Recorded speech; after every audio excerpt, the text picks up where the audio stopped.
Hello and welcome to the first video in this series documenting the development of SubUrban, a game aesthetically fashioned in the style of Nintendo 64 games.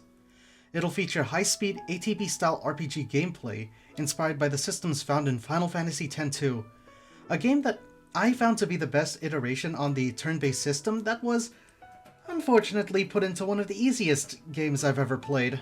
So I thought, hey, I know how to make games, let's make this harder.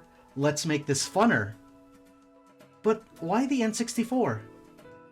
See, I already have some prior experience making games with this sort of low-fidelity aesthetic, but I wanted to push the envelope further, to make a full game with it.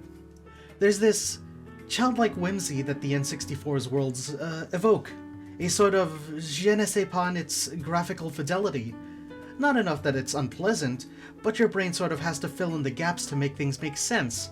And they fill it in the best ways possible. While not disclosing too much of SubUrban's story for now, think mid-90s occult mysteries in the Pacific Northwest. You'll be investigating the odd and horrible world that exists just beneath the city's surface. So is it a horror game? I wouldn't say so, but you should expect elements of horror.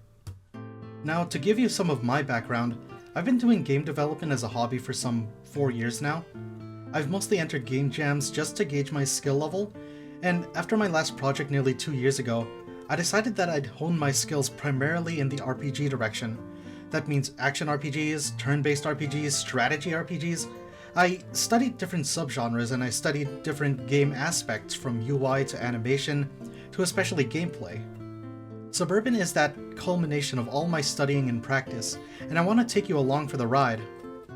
So with that, I'd like to thank you for watching the very first steps into SubUrban's development. If you'd like to support the project, you can donate to my Patreon in the description, or you can simply like the video and subscribe to the channel. In either case, your support will help expedite SubUrban's development. I'll endeavor to keep posting updates as development continues, so be sure to stay tuned until then.